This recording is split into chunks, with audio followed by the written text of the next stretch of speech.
Hey lovely sexy hobby people, welcome to today's video, which is going to be the flick through for White Dwarf 506. It is late, I do apologise, but come and join me on the desk and we'll go through it. Hey lovelies, right, let's have a quick look at this issue of White Dwarf 506. I have not even opened this yet, so we will both be going into this blind. Oh, come on.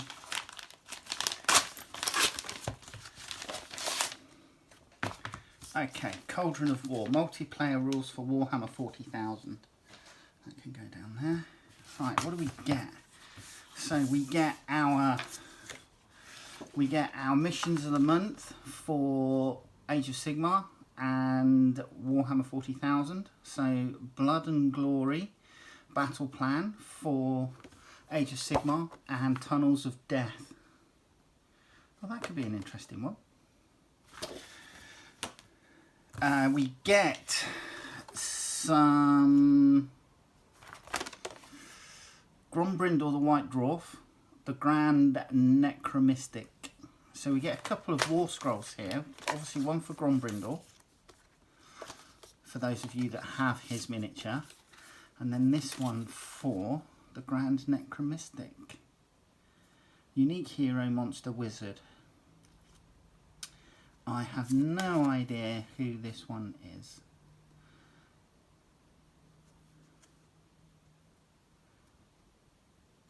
I can't. Legends War Scroll. Death, Ossiarch Bone Reapers. Okay, so there you go. Petrifex Elite. Cool. Right, so we've got those, and then we have, let's put that aside, these two cards here, which appear to be for Age of Sigmar. So movement phase, blah blah blah blah blah. So we'll find out exactly what these are once we get into the magazine proper. We get a code for Tacticus, and then we get some bunker progress cards, and then some stratagem cards. Are these for Kill Team? Right, okay. Bunker progress cards can go away. Let's have a look at the magazine. Cauldron of War, issue 506, White Dwarf, and, right, a War Scroll card for the Mighty Grombrindle, a set of 6 stratagem cards for multiplayer games of Warhammer 40,000. Right, so there you go. These are all stratagem cards for Warhammer 40,000. So, Bargain, Core Strategic Ploy Stratagem,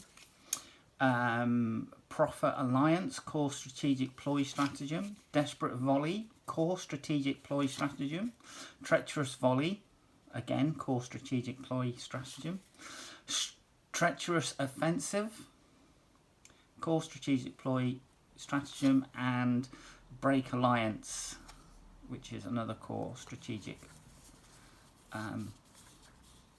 Ploy Stratagem. So these 4 are all 1 command point, and this one, these 2 are 3 command points each. And a sheet featuring our scenarios of the month for 40k and Age of Sigmar. Nothing about the Ossiarch Bone Reaper Legends War Scroll. Okay, here we go. Planet Warhammer. Headlining hobby newsletters, miniatures from you, our readers. I like this ATV in the Black Templars colour, probably because it reminds me a lot of my own Ravenwing one, although I made it so that my theory is that the gunner doesn't use it. I've put storage in the back and then made this magnetised, and as far as I'm concerned, it's something that the driver can do from the vid screen that he's got in his handlebars. Right, Model of the Month, Teclis and Selenar. That's cool. I love the red wings. Look at those. Magic.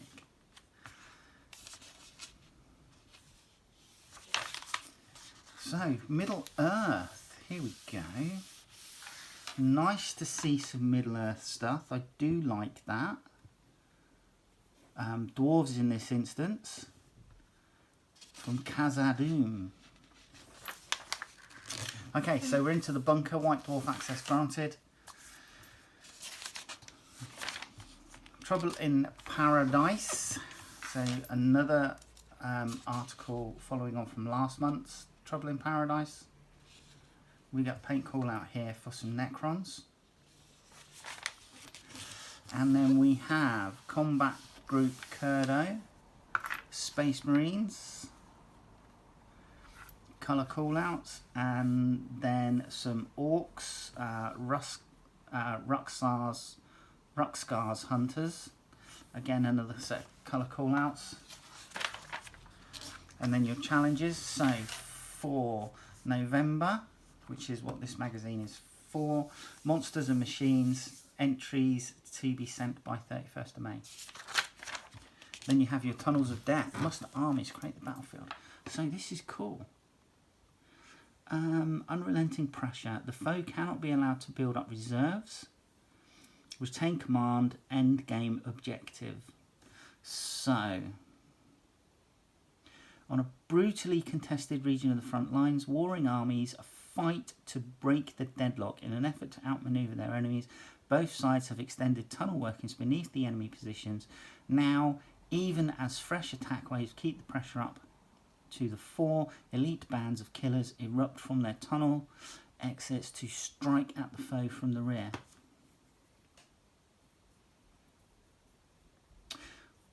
That looks like it could be a really interesting mission.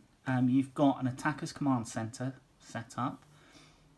So you got these, and then you've got 4 objective markers placed on the board. So yeah, that's cool. And these deployment zones are really interesting.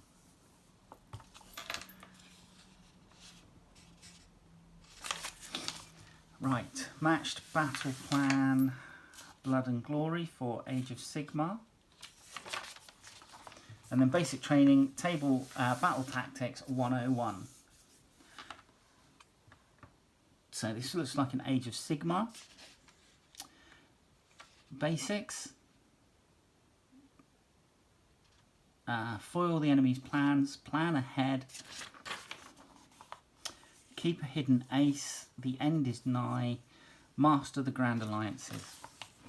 And then you have your orders, which they give you some scenarios for this particular question in the back of the magazine. So the rule is, there's only one rule you need to remember about plans, and that is no battle plan survives first contact with the enemy. Okay, you can have a battle plan, but you need to be flexible with it. Alright? Hobby hangout. Dry brush, wash, then what? Tips on how to paint skeletons.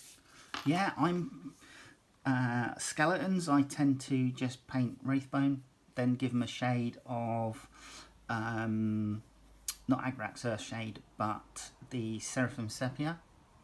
And then just dry brush over the top with Wraithbone again, and then just a little dry brush of Orphan Grey. But these look good. I like these different skeleton tones.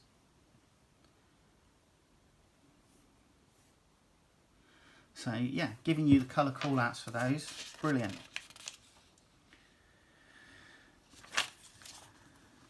And some more, starting from a dark undercoat.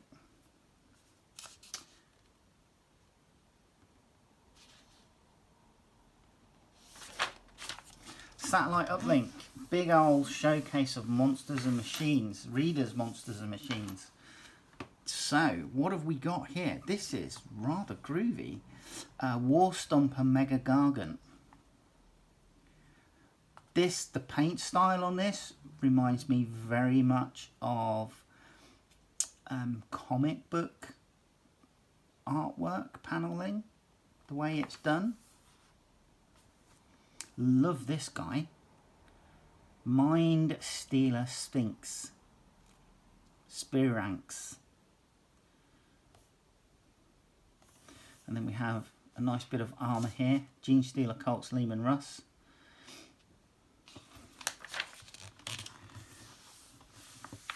Warhammer Studios Monsters and Machines. Storm Fiends by Sergi Taurus. And then an Exorcist. So, yeah. I think I've mentioned it before, that I do prefer my war machines with less ostentatious decoration. So when I get the chance, I'll probably buy a whirlwind or a couple of whirlwinds and just add on some bits and pieces to make it a Adeptus Roritas whirlwind, but it'll be more warlike instead of this very baroque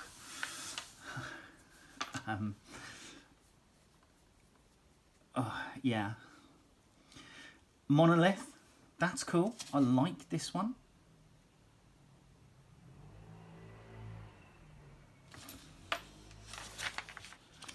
And then we have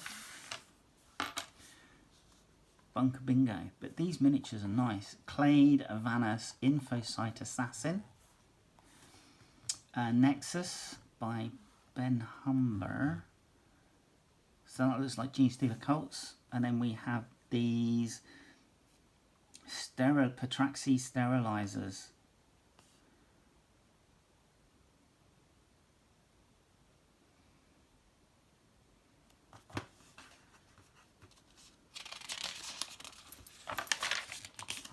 Warzone Chownath. Orc Pirates in the Chownath Expanse. So this looks like background fluff.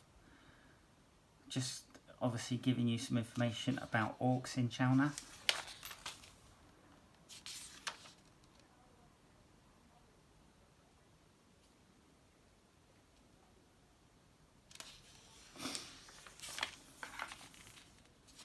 Some great orc artwork. Nice orc pirate leader there with his pirate hat on. Orc Commando. Shock Assault. Big Mech goes on the hunt for some decent loot. This looks like fiction. Yeah, fiction.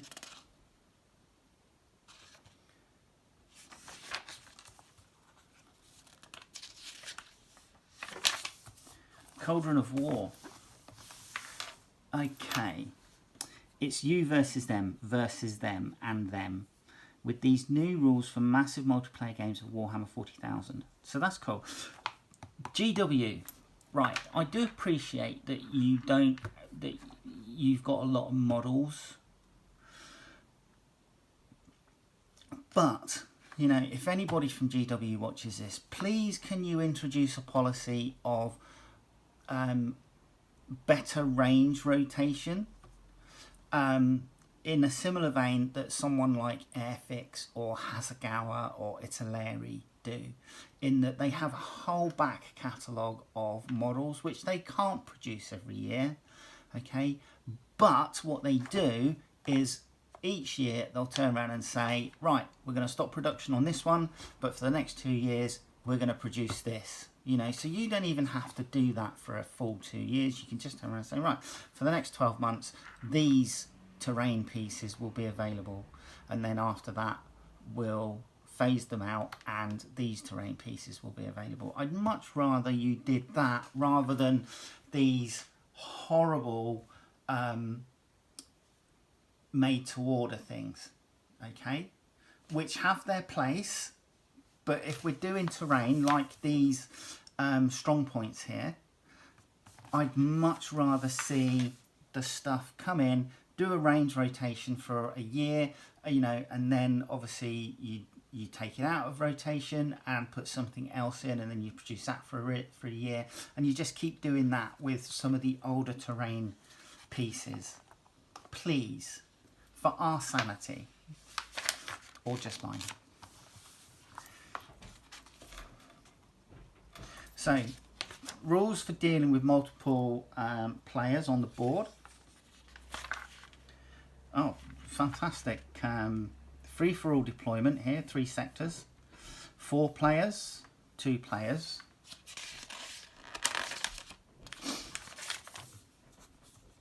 And then some battle plans, missions.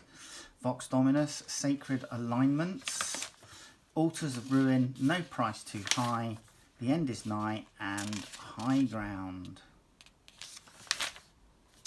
Echoes from the Warp, exploring how detachments enhance the gaming experience. So, War Hordes.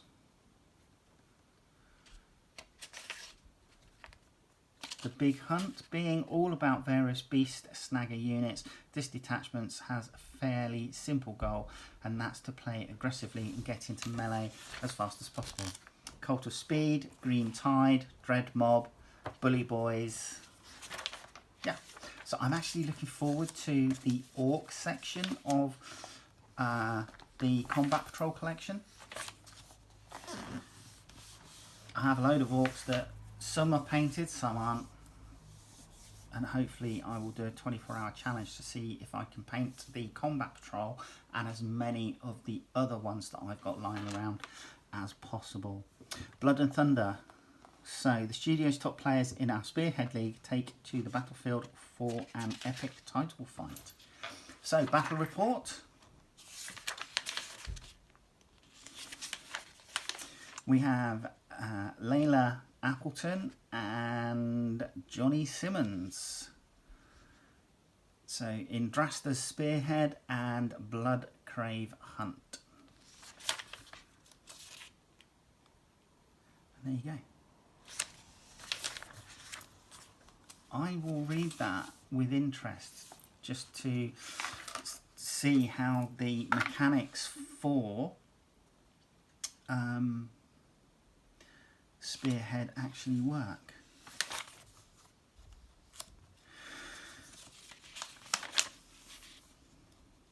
So you've got a good few pages for that battle report.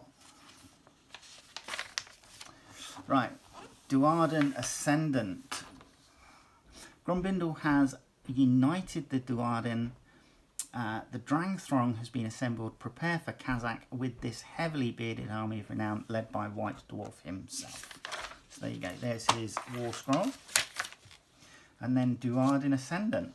So you've got battle traits, heroic traits, artifact of power, and prayer lore.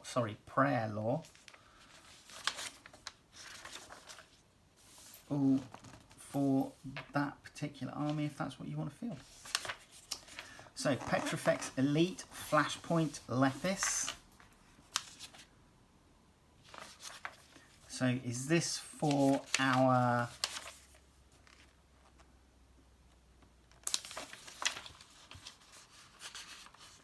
so this looks like background fluff here.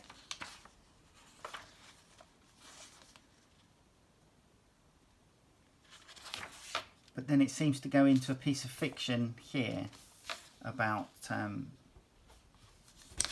the Petrifex Elite. Right, Necroforge, Flashpoint Lethis, Petrifex Elite, Warhammer Legends Army of Renown.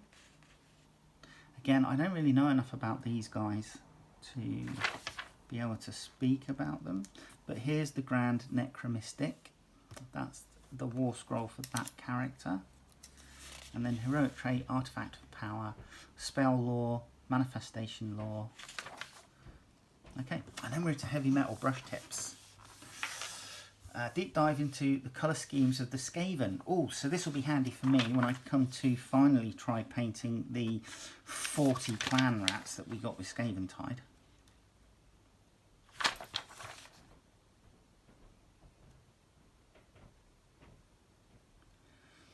New approach to fur. We also took this range reimagining as an opportunity to assess how we paint Skaven skin and fur. On our miniatures there are areas of short, medium and long fur, plus areas of bare skin such as hands and muzzle, and specifically fleshy areas as noses and nails.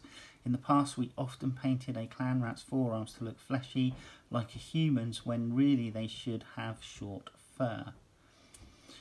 This time around we made a conscious decision to create smoother colour transitions between sculpted long fur, the areas that are short fur and bare skin. We've included a selection of these fur variations in the swatches below. So paint swatches here, colour callouts for painting different areas like tails and ears, skin, fur options.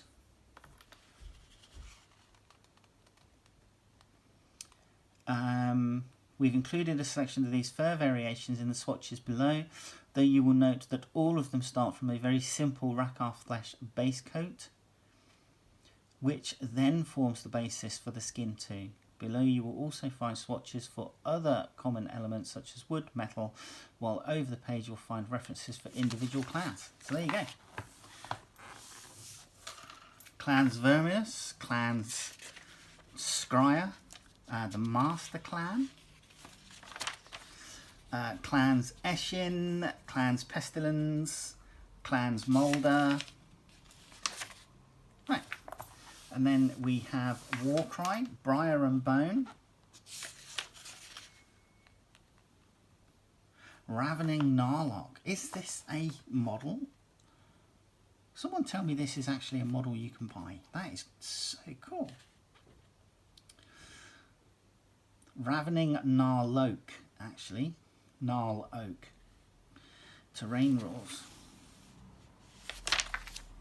And then we have some Ossiarch Bone Reapers here.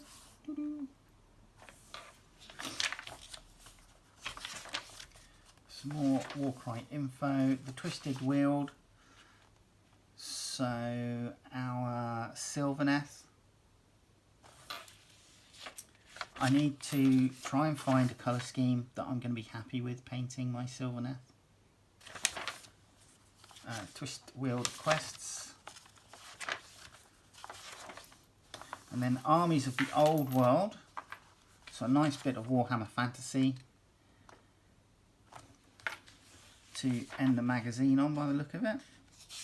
Pride of Corone, Cetra's Royal Host, Wild Gruzbog, Kazalev's Reavers, and all of these have colour callouts as well. And then a bit of Black Library fiction.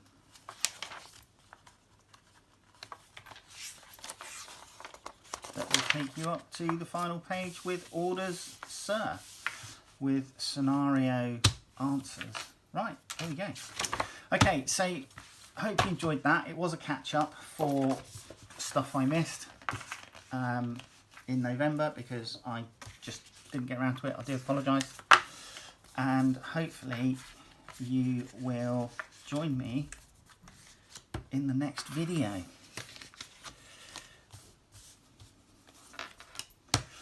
Right, I will see you soon. All right, take care. Bye-bye.